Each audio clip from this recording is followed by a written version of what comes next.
Amis fidèles de Jana TV, bonsoir. Une fois de plus, merci de nous accueillir chez vous et surtout d'accueillir ce premier numéro de Parade. Parade, c'est cette émission qui consiste à aller à la rencontre des hommes et des femmes de notre diaspora qui font l'actualité. Nous recevons, mesdames et messieurs, pour ce premier numéro de Parade du mois de février, un homme, monsieur Emmanuel Okamba, professeur à l'université Paris-Est Marne-la-Vallée. Aujourd'hui, vous nous faites l'honneur de répondre à notre invitation. Merci. Bonne année déjà, avant qu'on puisse aller, puisqu'on est en peine en février, on peut encore commencer à se souhaiter les bons vœux. Bonne année à vous et bonne année aux auditeurs. Merci. Alors, professeur Okamba, nous vous recevons aujourd'hui parce que depuis la fin 2014, nous vous suivons un peu, nous suivons votre actualité et nous avons constaté que vous produisez quasiment tous les mois une tribune libre. C'est vraiment le titre de la rubrique, Tribune libre, dans le quotidien Les Dépêches de Brazzaville. Qu'est-ce qui vous a motivé en fait d'embrasser cette société congolaise dans toute sa diversité par rapport aux tribunes que vous publiez aujourd'hui? Eh bien, voyez-vous, monsieur Sir Makosso, notre pays a besoin d'une information neutre, d'une information orientée, et d'une information structurée, orientée vers la connaissance, car en fait, nous avons un environnement aujourd'hui de plus en plus incertain, et dans cet environnement incertain, eh bien, nous avons besoin d'une information précise, et cette information précise, nous essayons, dans la mesure du possible, de contribuer à apporter donc à nos compatriotes une information sincère, sûre et certaine, sans parti pris. Alors, une information sûre, sincère, sans parti pris. On sait quand même que le Congo est un pays manichéen, où on est pour et souvent contre. Est-ce que cet apport, en fait, en prenant une position médiane, est facile à tenir dans un pays où on s'exprime que dans les extrêmes? Nous relevons le débat. Voyez-vous, monsieur Sir Makosso, il faut relever le débat et sortir des sentiers battus. Les sentiers battus, ça veut dire des positions extrêmes. Car en fait, des positions extrêmes ne nous font pas avancer. Soit on est pour, soit on est contre. Mais est-ce qu'il peut y avoir des personnes qui sont dans la position médiane? Il est évident que la position médiane peut être très mal comprise. Moi, je ne suis pas dans la position médiane. Je ne suis pas dans la position ni pour ni contre. Mais j'essaie d'être le plus neutre possible et apporter une information d'une autre nature, une information avec des données, avec une analyse de ces données de façon précise et apporter donc un nouveau regard sur des informations que tout le monde connaît, mais la manière de traiter ces informations, la manière de les faire parler, la manière de les rendre plus digestes par le commun des mortels, c'est un peu ce travail que nous essayons de faire donc pour donner vraiment une information qui nous paraît plus crédible et plus pertinente pour notre population. La première tribune pour nous, je sais qu'il y en a eu d'autres, mais c'est déjà où vous avez en fait proposé, je pense, une réflexion sur la situation de Burkina Faso. Oui, alors la tribune du Burkina qui est sortie en novembre, le 7 novembre. 7 novembre, oui, précisément, avait un but pédagogique certain. La situation qui s'est passée donc au Burkina Faso est une situation qui, à première vue, pouvait servir d'exemple pour l'ensemble des pays qui sont du continent, qui sont donc concernés par cette problématique du chef de l'État qui arrive donc à la fin de son mandat et qui ne peut plus poursuivre son mandat parce que la Constitution le lui interdit. Alors, l'analyse consistait donc à faire comprendre qu'en fait, le Congo n'est pas le Burkina Faso. La tribune est sortie justement le jour où le bureau politique du comité central devait se réunir sur cette question. Du PCT. Le PCT, pardon, devait se réunir pour donner donc la position du parti. Et c'était une position qui était attendue, puisque depuis longtemps, le PCT renvoyait en fait à cette réunion du 17 novembre pour dire quelle va être sa position. Or, Emmanuel Okamba, on a tous été surpris de voir que ce jour-là, le PCT en fait n'avait pas pris de position. Mais effectivement, le PCT n'a pas pris de position.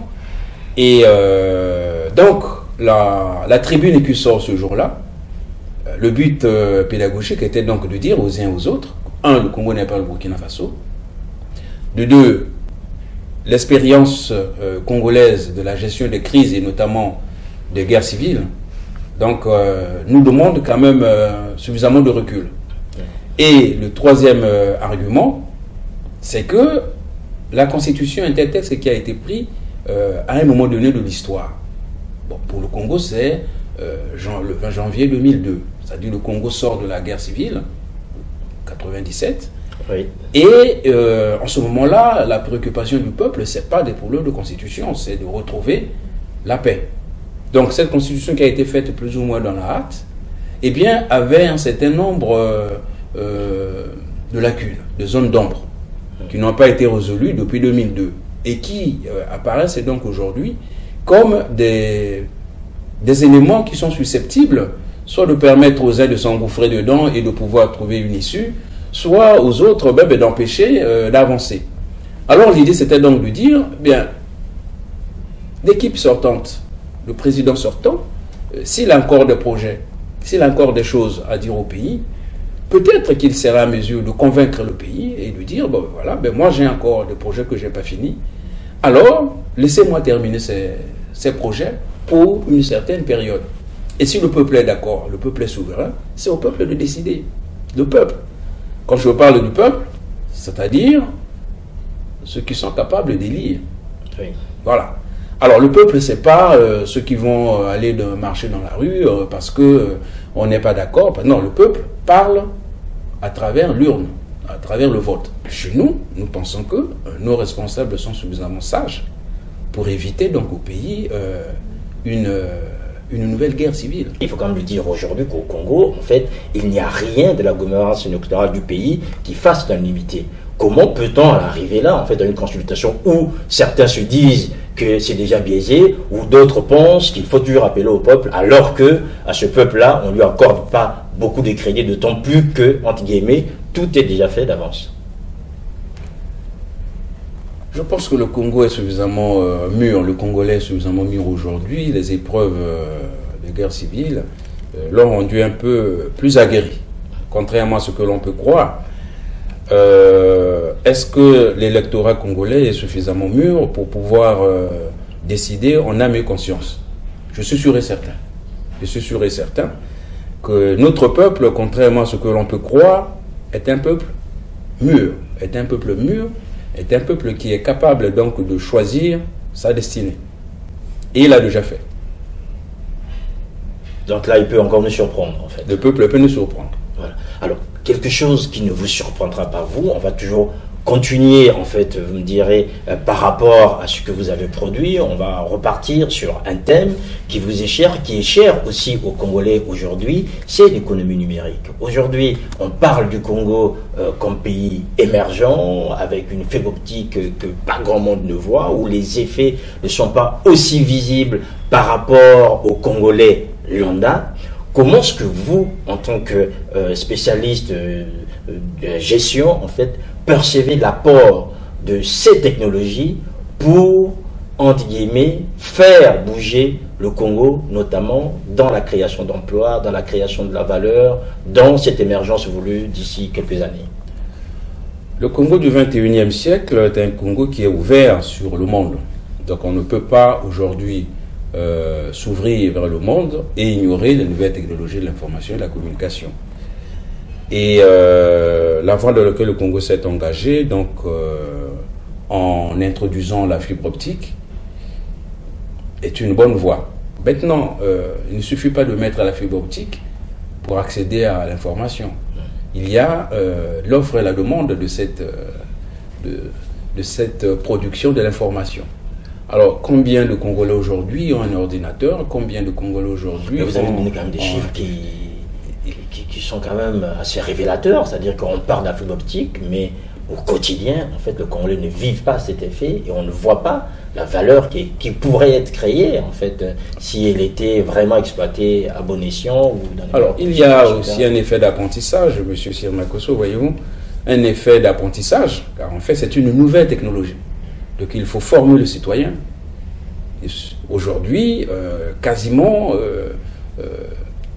tout Congolais à partir de 18 ans a un téléphone portable dans sa main. Bon, il sert à quoi aujourd'hui ce téléphone portable?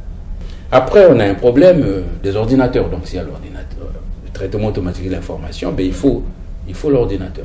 Est-ce qu'il n'y aurait pas peut-être pour les autorités de mettre un plan Marshall, entre guillemets, pour équiper ou encourager les Congolais à s'équiper? Parce que jusque-là, en fait, c'est un peu la débrouille. C'est chacun qui doit trouver qui a un ordinateur ou un terminal capable de se connecter. Il est évident qu'il faut une sorte de plan Marshall national, donc de l'informatique, hein, pour permettre donc aux élèves, aux étudiants, aux lycéens, et très tôt, à l'école primaire, aux jeunes Congolais, donc d'accéder déjà à cet outil, d'être initiés à l'informatique, parce que demain, on ne pourra pas faire autrement. Le Congolais ne va pas s'isoler, ne va pas rester en dehors donc, du monde, puisque le monde aujourd'hui communique par ses moyens. Et nous pensons que les autorités font le nécessaire et qu'ils n'oublieront pas de faire un véritable plan Marshall, donc permettant à chaque foyer de se doter d'un outil informatique, c'est-à-dire d'un ordinateur. Le problème, puisque vous parlez de cette tribune, donc sur les nouvelles technologies, le problème c'était le coût. Le coût donc de la communication aujourd'hui, qui paraît baisser puisqu'il y a beaucoup d'opérateurs. Bon, malheureusement, ces opérateurs aujourd'hui trouvent des terrains d'attente pour essayer d'avoir des prix plus ou moins lissés dans un même panier, de façon à ce que le consommateur soit plus ou moins abusé. Donc, alors on vous entend, si vous permettez, ça veut dire que la concurrence est faussée. La concurrence au Congo dans les télécoms. La concurrence peut être faussée, et elle a déjà été faussée à plusieurs reprises, puisque il y a eu, je ne citerai pas les noms donc de ces opérateurs. On n'est pas non plus à faire la publicité. Voilà, on n'est pas là pour faire la publicité de ces opérateurs, mais il y en a eu qui ont été épinglés quand même par l'autorité donc de régulation. Tout à fait. Et qui ont dû payer, on espère que ces opérateurs qui les ont payés, les amendes dont ils ont été frappés. Alors, il faut que l'autorité de régulation continue pour que l'offre et la demande soient toujours en équilibre, mais en faveur du consommateur. Car ce n'est que comme ça que progressivement, le Congolais va s'habituer non seulement au téléphone, mais à l'usage des nouvelles technologies. On a vu aussi, professeur Okamba, que dans certains pays développés, notamment en France, on mise beaucoup sur les nouvelles technologies pour la création d'emplois. Dans les études qui sont les vôtres, comment est-ce que vous percevez en fait ce côté création d'emplois au Congo, même en termes de chiffres ou en projection? Alors, aujourd'hui, le secteur de télécommunications est un secteur qui, de télécommunications lié donc aux nouvelles technologies, est un secteur qui est en train de naître, et qui demande aujourd'hui donc beaucoup d'infrastructures. Ce qui veut dire que derrière, il faut de la main d'œuvre. Il faut former donc le Congolais très tôt, c'est-à-dire dès l'école primaire, initier déjà le Congolais à l'informatique. Aujourd'hui, le programme des écoles et même des collèges et des lycées, très peu le programme parle de ça. Donc, c'est un secteur qui est créateur d'emplois, de beaucoup d'emplois pour le Congo, mais malheureusement, les structures en place ne sont pas encore intégrées profondément dans cette dynamique. D'accord. En termes de projection, qu'est-ce qu'on peut dire? Est-ce qu'il y a moyen de se projeter ou pas pour l'instant? Il y a des moyens de se projeter. Si on crée des instituts d'informatique et si on intègre vraiment dans les programmes, c'est-à-dire former les enseignants qui vont faire ce métier, former des jeunes gens qui vont s'occuper de la programmation. Il y a quelques écoles, mais généralement des écoles privées qui font ça. Mais ici, il faudra que l'université, il faudra que le lycée prenne en main l'orientation des nouvelles technologies pour créer des nouveaux emplois qui sont dans des métiers comme les analystes de programme, des métiers comme des installateurs de réseaux, des gestionnaires de réseaux, qui sont donc des métiers d'avenir et qui ont, pour nous, pour notre pays, vraiment un avenir certain. Alors, un avenir certain, professeur Akamba, on en convient. Cependant, on voit quand même que du côté, en fait, des autorités congolaises, il faut parler d'elles, il y a peut-être une prise de conscience, parce que on ne voit pas véritablement de stratégie pour que ce secteur puisse aider ou accompagner à résorber, en fait, le chômage endémique aujourd'hui, notamment auprès des jeunes. Ce secteur est un secteur d'avenir. Nous pensons que les autorités nationales doivent faire vraiment un effort, pour faire un véritable plan Marshall, et donc de systèmes d'information orientés vers les nouvelles technologies, de façon donc à libérer les énergies et à permettre donc aux jeunes Congolais de trouver ce nouveau secteur qui est un secteur porteur. Voilà, un secteur porteur. Nous continuons cet entretien avec le professeur Emmanuel Okamba. Donc, je vous rappelle qu'il est professeur de gestion à l'université Paris-Est, Marne-la-Vallée. Professeur Okamba, nous avançons, on a abordé avec vous l'aspect politique lié notamment à l'effet Burkina Faso. On a aussi parlé des nouvelles technologies, un secteur d'avenir pour contribuer à résorber le chômage au Congo. On va arriver à un thème qui vous est cher, c'est la gestion et l'économie. Aujourd'hui, on a vu que dans une tribune, vous avez développé une notion que nous avons découverte, qui est en fait le syndrome hollandais. C'est quoi exactement ce syndrome hollandais appliqué au Congo? Alors le syndrome hollandais, M. Sirmakosso,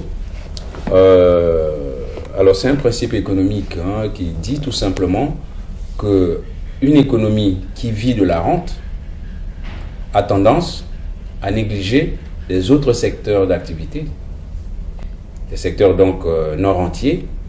Et au fil du temps, la rente s'amenuise et qu'il est difficile de réorganiser l'ensemble des secteurs économiques si on n'a pas pensé à temps cette réorganisation.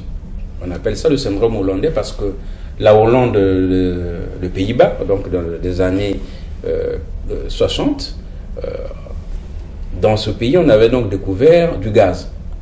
Et la Hollande, donc exploitant le gaz et vivant donc de la rente gazière, a négligé les autres secteurs d'activité, le tourisme, l'agriculture, l'industrie, pour ne vivre que de la rente. Malheureusement, au fil du temps, cette rente donc s'amenuise, et avec les crises pétrolières des années 73-74, oui. Le pays devait donc abandonner la rente pétrolière pour se réorganiser. Mais seulement cette réorganisation a été extrêmement douloureuse. Une fois qu'on a passé les explications pratiques, alors au Congo, c'est quoi exactement le syndrome hollandais pour les Congos?